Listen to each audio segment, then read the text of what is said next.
Nagsa yung baybay ngayon kasi madaming isda dito, yung dumaong.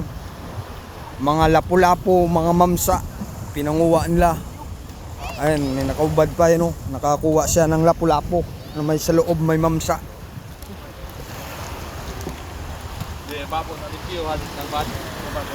Meron silang may nakuwang butiti dito. Ito yung butiti. Yan, karatungan, no? Nakuha. Butiti.